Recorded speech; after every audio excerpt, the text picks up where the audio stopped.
A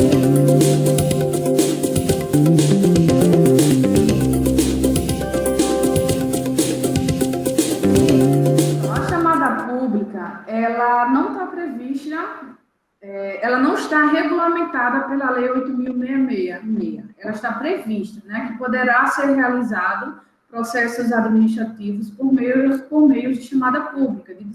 É tipo um tipo de dispensa de licitação.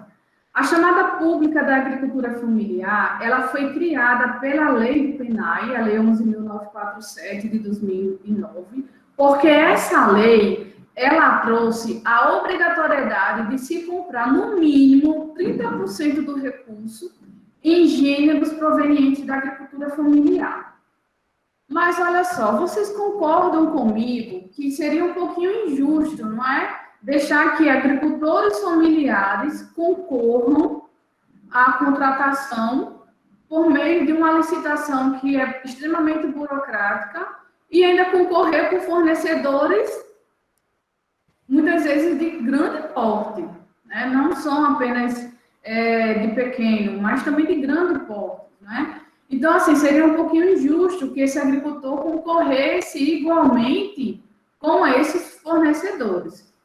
Então, a Lei 11.947, ela trouxe aí a chamada pública como uma forma, um procedimento administrativo de aquisição de gêneros vindos da agricultura familiar ou empreendedores familiares rurais. Então, ela é específica para esse público, somente esse público pode participar, tá? Inclusive, para que o agricultor venha participar da chamada pública, ele tem que ter a DAP, que é o documento de aptidão do PRONAF, que é o documento que comprova que ele é um agricultor, tá? E a chamada pública, ela é regulamentada pela Resolução 6 de 2020. Na verdade, ela antes era regulamentada pela Resolução 26 de 2013 e pela 4 de 2015. 2015. Só que, com a Resolução 6, essas outras duas foram revogadas, tá? As informações delas foram tudo incluídas na 6 e ainda trouxeram algumas alterações, tá? Então, a Lei 11.947 criou a chamada pública, a Resolução 6 regulamentou ela, tá? E como é que acontece uma chamada pública, pessoal? Olha só, da mesma forma da licitação, a chamada pública também, ela não se começa lá no setor de licitação, não, tá? Especialmente a chamada pública, ela se começa, por exemplo, em um município, nas articulações da Secretaria de Educação com a Secretaria de Agricultura. No estado, da mesma forma, articulação entre Secretaria de Educação Estadual de Educação e Secretaria Estadual de Agricultura. Então, essas duas secretarias, elas vão realizar reuniões com os diversos atores sociais da agricultura familiar, e isso está previsto lá no artigo 31 da nova resolução, tá? Parágrafo 3º, onde poderão ser, antes de fazer a chamada pública, a gente vai fazer essas reuniões, por quê? Para quê? Tá? Essa reunião, ela vai ser organizada por essas secretarias, onde vão convidar os agricultores, as entidades articuladoras da agricultura familiar, e até mesmo pode convidar o setor de licitação para participar, tá? Nessa reunião com os agricultores, o que é que será discutido? A produção agrícola. O que é que no meu município aqui, vocês agricultores produzem, tá? Gente, os agricultores, eles também têm uma informação que eu, contadora, que vocês, nutricionistas, não têm. É a informação da produção agrícola do município. Então, eles vão dizer o que é que eles produzem, a quantidade que eles produzem durante o ano, a sazonalidade, gente, isso é muito especial. Eu chamo até de especial, porque na licitação, não se discute sazonalidade dos itens, tá? O fornecedor, ele se comprometeu em fornecer banana, não importa a sazonalidade da banana, ele tem que entregar quando eu pedir. Na agricultura familiar, não, tá? O nutricionista tem que obedecer à sazonalidade dos gêneros, tá? E isso até garante que os agricultores façam a sua produção na forma convencional, sem precisar colocar fertilizantes ou, enfim, tanta química para aquele produto, para que aquele produto amadureça mais rápido e eu tenha condições de todo mês estar fornecendo, tá? Então, isso não existe na agricultura familiar. Eu vou obedecer à sazonalidade. Está na época da manga, por que não colocar o suco de manga? Está na época da acerola, do caju, gente. Chega de água na boca. Suco de caju. Eu não tomo nem suco de caju, nem suco de goiaba, de polpa de fruta. Não tomo. Porque não tem sabor. Só tomo suco da fruta mesmo, tá? E como é bom poder introduzir esses gêneros in natura na época da sua sazonalidade. Então, tem gente que pensa, e tem agricultor que pensa, que muitas vezes não participa da chamada pública, porque ele pensa que vai precisar entregar o caju o ano todo. E tem nutricionista que não coloca, na verdade é até raro colocar esses produtos sazonais lá na pauta, porque pensa que tem que produzir todo mês. Não, gente, não precisa, tá? Chamada pública obedece a sazonalidade. Nessas reuniões, e isso vocês vão aprender, vocês vão pegar essas informações, na verdade, nessas reuniões com os agricultores, tá? O que eles produzem, a sazonalidade, a quantidade do que eles produzem, e assim, a Secretaria de Agricultura, juntamente com a de Educação, vai fazer um mapeamento agrícola do município, tá? Porque a prioridade para selecionar o ganhador da agricultura familiar não será o menor preço, mas sim, um dos primeiros critérios de seleção é a localização desse agricultor, tá? Então, com esse mapeamento agrícola, o nutricionista vai poder fazer a sua pauta e também preparar os cardápios de acordo com a sazonalidade que os agricultores descreveu ali no mapeamento agrícola, tá? Então, assim, chamada pública começa aí, nessas reuniões com os diversos atores sociais, inclusive, tá? O pessoal pode aproveitar essa oportunidade para esclarecer as dúvidas dos agricultores com relação ao processo de chamada pública. Quais são os documentos que eles precisam para participar? Como eles vão fornecer, tá? O projeto de vendas, que é um documento que eles precisam elaborar para poder fornecer. Falo já sobre essas coisas. Vou citar aqui só um exemplo que aconteceu comigo este ano, em janeiro deste ano, tá? Teve uma pregoeira de um município lá do Seridó, que em janeiro ela entrou em contato comigo. E ela disse assim: Joana, eu sei que as audiências públicas, elas devem ser feitas pelas secretarias de Educação e Agricultura, mas o pessoal aqui não tiveram essa ação e eu gostaria de fazer essa reunião com o pessoal, com os agricultores e apresentar para eles o passo a passo da chamada pública. Então, eu vou poder explicar quais são as documentações que eles precisam, eu vou falar sobre a pesquisa de preços. Eu posso fazer isso? Eu digo, que maravilha! Quem dera se todo o setor de licitação fizesse isso nos municípios. Aí ela foi, posso contar com sua colaboração? Posso ajudar sim. Então, eu acompanhei esse município nessa reunião, acompanhei todo o processo da chamada pública de lá. Pessoal, quando chegou na época do isolamento social, esse município, os kits que eles fizeram, tá? Desculpa, às vezes eu falo as informações vão vir na cabeça, eu vou falando, tá, pessoal? Se eu estiver atrapalhando vocês dizem.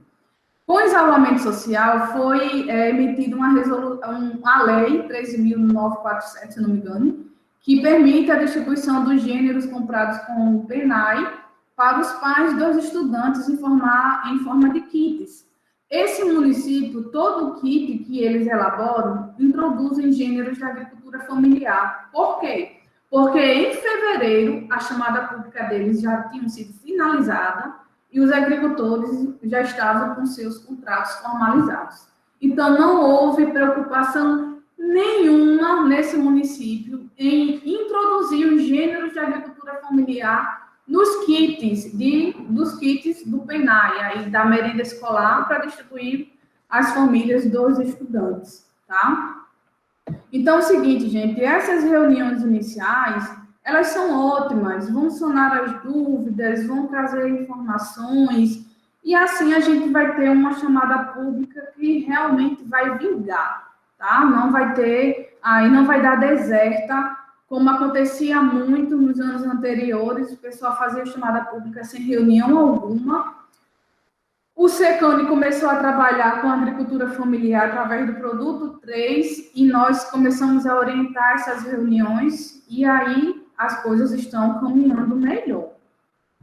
Agora, em 2020, foi que o FNDE introduziu em sua resolução essas reuniões iniciais, porque antes não tinha previsto na resolução. Era uma orientação que nós do SECANI, a gente dava, porque a gente sabia que era uma forma de sanar os entraves, de resolver os entraves da aquisição da agricultura familiar por meio da chamada pública. Os preços da chamada pública. Como eu disse a vocês, vixe, meu chat nem passou aqui, tem vários comentários.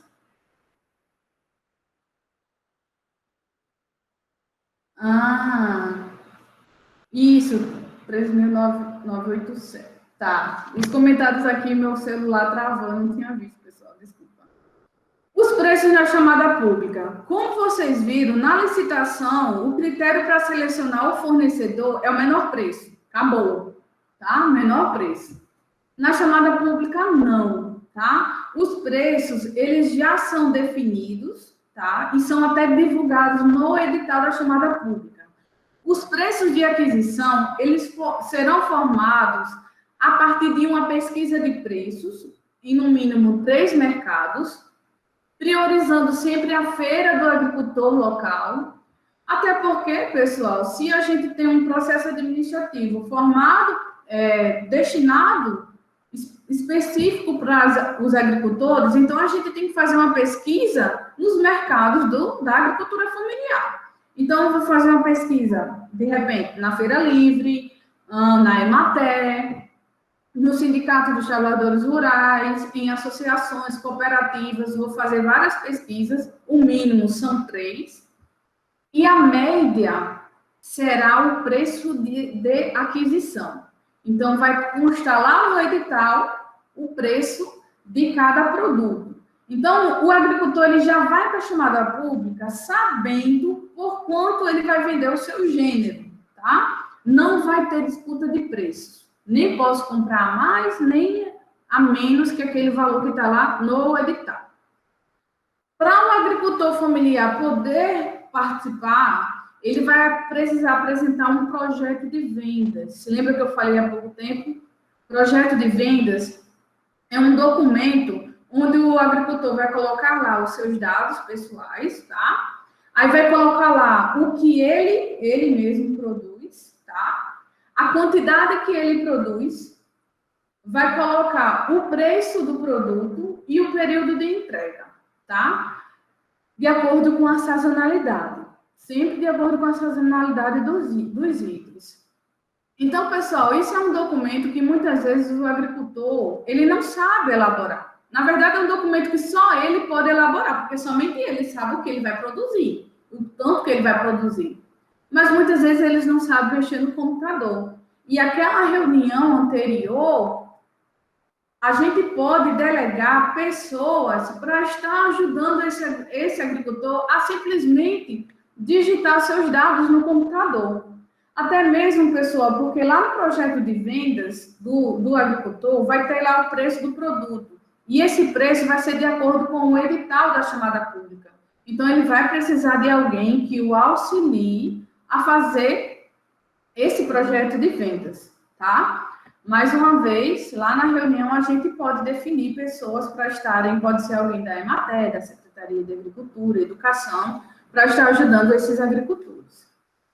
O agricultor ele pode participar da chamada pública individualmente, ele pode participar em grupo formal, ou seja, uma cooperativa ou associação detentora de CNPJ, consequentemente da DAP jurídica, e também grupo informal, que é quando eu tenho, por exemplo, 10 agricultores, eles não têm CNPJ, tá? É uma associação informal, por exemplo.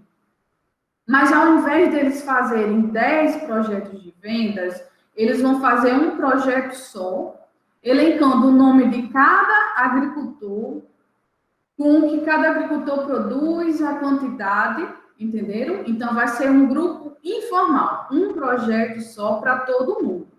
Na associação e cooperativa, um projeto só, individual, enfim. Então, o próximo critério, o primeiro critério, na verdade, aí nós vamos para os critérios de seleção, tá? Os critérios de seleção da chamada pública serão os fornecedores locais, tá? Então, eu moro aqui no município de Natal. Fiz a chamada pública. Apareceram agricultores de Natal, Parnamirim, São José do Mipibu, Extremóis. Quem é que vai ganhar minha chamada pública? Aqui de Natal. Os agricultores de Natal, certo? Não tem agricultor aqui em Natal, então vamos para os agricultores das regiões geográficas imediatas e, em seguida, dos agricultores das regiões geográficas intermediárias. Gente, essas regiões geográficas imediatas e intermediárias, elas são definidas pelo IBGE e essas regiões, elas estão disponíveis em planilha lá no site do FNDE, que ao final eu vou apresentar a vocês, tá? Para a gente não quebrar aqui o nosso raciocínio. Pronto, localização é o primeiro critério de seleção desses agricultores, tá? Segundo critério de seleção, aí voltamos para os projetos de venda. Temos o agricultor que apresentou um projeto de venda individualmente, temos o grupo formal, projeto de venda do grupo formal de uma cooperativa ou associação, e o grupo informal. Aí eu pergunto a vocês, entre um agricultor individual, eu tenho uma chamada pública aqui em Natal, só apareceram agricultores aqui de Natal. Aí eu tenho um agricultor individual e eu tenho uma cooperativa. Na opinião de vocês, quem é que tem prioridade para ganhar essa chamada pública? Vou esperar vocês falar, enquanto isso eu bebo mais água.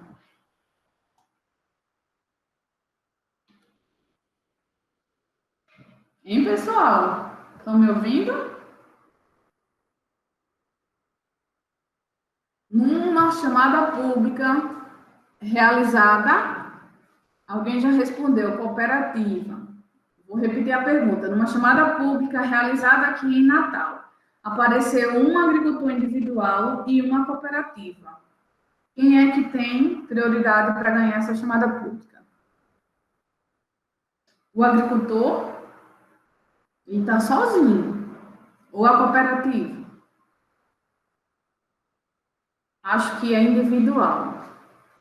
Vou esperar só mais uma pessoa responder para a gente ver aí quem é que ganha na maioria. Alguém aí quer tentar responder, mas também acho que é individual. Olha só, pessoal. Independente do tamanho do município, seja Natal, seja Santo Antônio, Passagem, Extremóis, não importa o tamanho, se tenha 3 mil habitantes ou se tenha 500 mil habitantes. Apareceu um agricultor individual, apareceu uma cooperativa, quem ganha o contrato é a cooperativa. Por que, Joana? O agricultor, poxa, sozinho vai perder, vai. Porque é o seguinte, pessoal, apesar do PENAI investir muito em agricultura familiar, O nosso foco aqui é garantir o fornecimento de produtos saudáveis, tá? Entre um agricultor e uma cooperativa, quem é que me dá uma garantia de fornecimento contínuo? A cooperativa. Isso porque lá na cooperativa, as cooperativas são formadas por 10, 20, 30, já vi até cooperativa de 60 agricultores.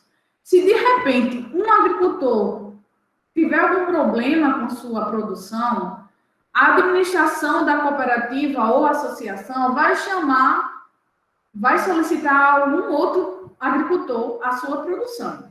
No individual, não. Se tiver algum problema com a produção dele, travou as compras. E aí vai prejudicar, vai afetar diretamente lá nos cardápios. Tá, pessoal? Então, por isso que o agricultor formal, ele me dá essa garantia melhor de fornecimento contínuo.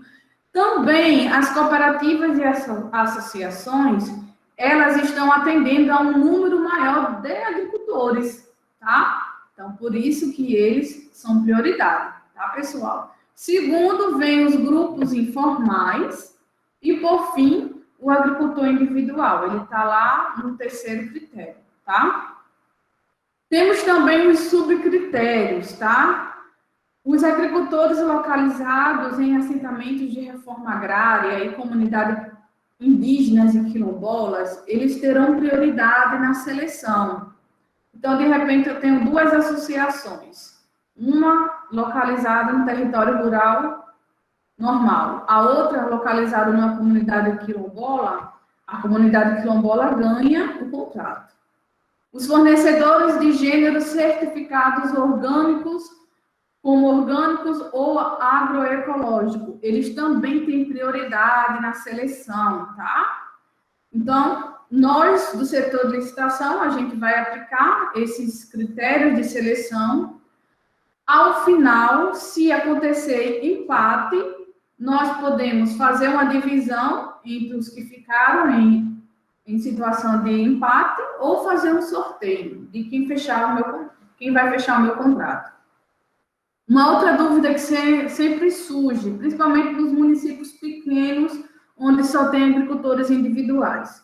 Joana, apareceu aqui 10 agricultores. Eu coloquei aqui, por exemplo, 1.000 quilos de mamão, mas um agricultor só tem 500 quilos e o outro tem 500 quilos. Eu posso formalizar 2 contratos, um com cada? Pode sim, tá? Posso formalizar contratos dessa forma, sim, tá? Com todos os gêneros. O mais importante é que a gente realmente compre na agricultura familiar. Publicação e divulgação. Olha, eu não falei lá na licitação, mas falo agora. A licitação, ela é obrigada a ser publicada nos diários oficiais, tá? Da União, do Estado, do município.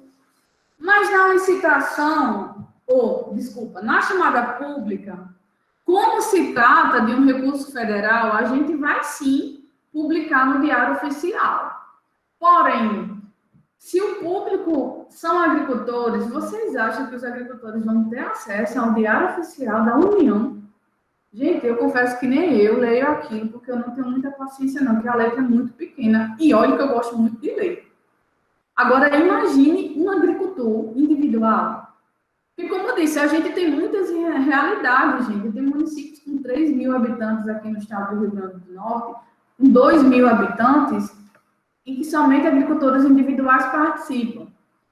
Então, gente, o pessoal tem que publicar a chamada pública no diário oficial, porque trata de recurso federal, mas também realizar a divulgação dessa chamada pública por meio de murais de locais públicos, divulgar nas organizações de agricultura familiar, por exemplo, nas EMATEs, na própria Secretaria de Agricultura, na Secretaria de Educação, enviar lá o aviso de chamada pública, o pessoal assina o recebido, anexa o processo, pronto.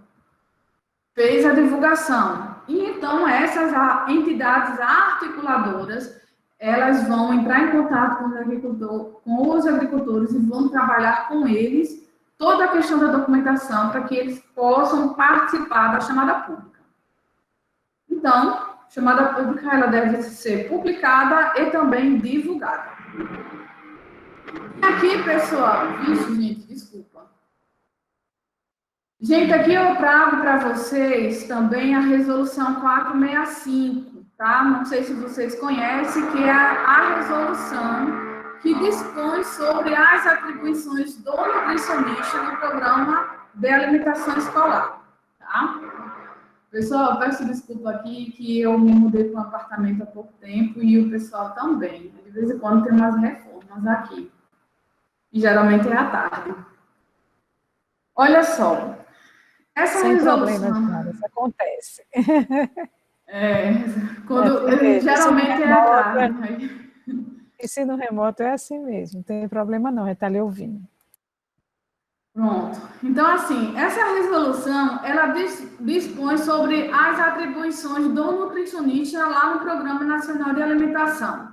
Então, assim, pode ver que eu até falei pouco sobre a atuação do nutricionista lá na chamada pública, mas também é um papel fundamental, tá? De vocês estar participando, está previsto lá na resolução 465 de 2010, tá? Que compete aos nutricionistas interagir com os agricultores e suas organizações de forma a conhecer, tá? O nutricionista tem que conhecer a produção e inserir os produtos, essa produção nos cardápios.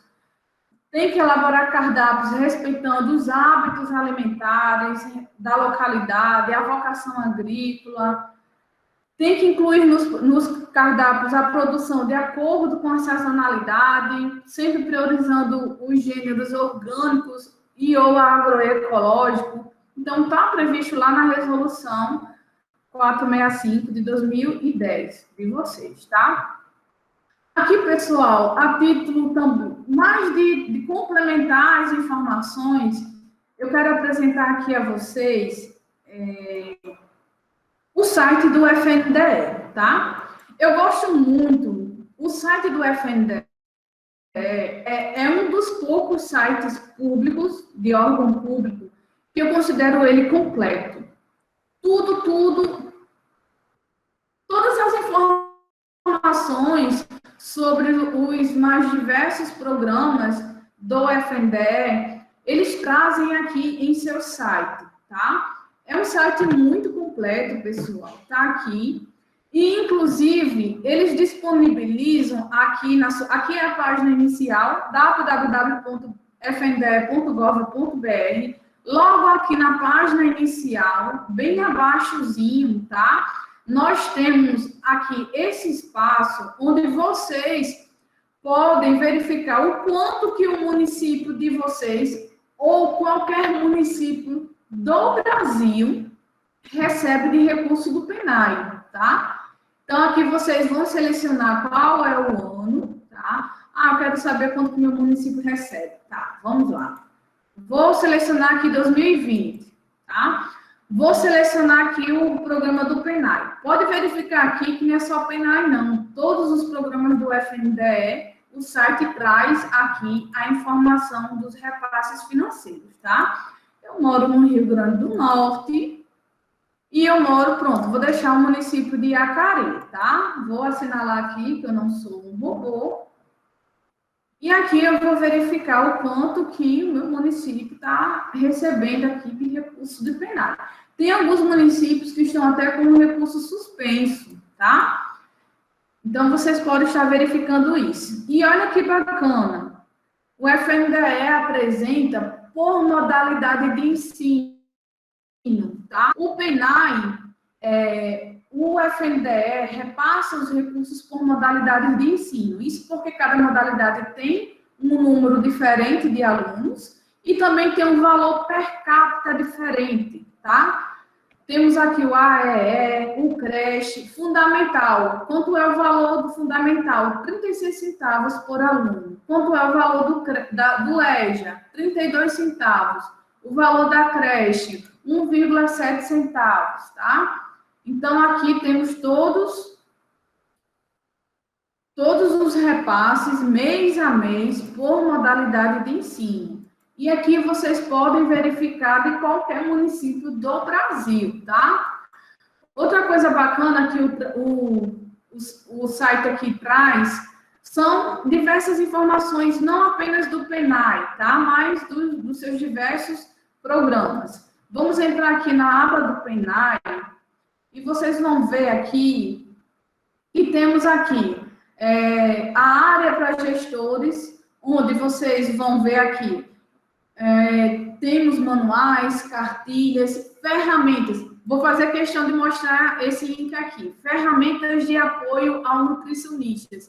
Olha só, nutricionistas, de repente vocês forem trabalhar com o PNAE, o FNDE traz aqui modelos de cardápios, modelos de fichas técnicas, modelos de manual, traz o manual de boas práticas, uma ferramenta para vocês elaborar o manual de boas práticas, enfim, traz muitas informações muito boas aqui para os nutricionistas. Temos aqui também, cadê? Em área para gestores? Não, é aqui, em consultas, tá? As regiões geográficas imediatas e intermediárias, que eu falei para vocês, tá? Então, o setor de licitação não vai se preocupar em estar pesquisando aí o que são regiões geográficas imediatas e intermediárias. O próprio site já traz aqui. E aqui vocês vão ver diversas informações sobre o PENAI, sobre o Conselho de Alimentação Escolar, que é o conselho responsável por fiscalizar os recursos do PENAI nos municípios. Enfim, tem várias coisas aqui muito boas no site do FNDE. Eu, particularmente, considero um site público o melhor, o mais completo. As informações, elas são fáceis de encontrar. Como eu disse, vocês vêm aqui na aba de programas, PENAI, tudo sobre o PENAI vocês encontram, tá? Se vocês forem no portal da transparência, gente, é um rolê para vocês encontrarem uma informação, tá? E aqui o FNDE, ele traz aqui tudo muito bem detalhado, muito bem explicado. Por fim, pessoal, tudo que eu falei aqui para vocês foi um resumo de toda essa legislação aí, tá? 1, 2, 3, 4, 5, 6, tá? Resoluções, decretos, leis, foi um resumo de tudo isso aí. Por isso que se ficou um pouquinho atropelado, peço desculpas, tá? E encerro aqui a minha apresentação.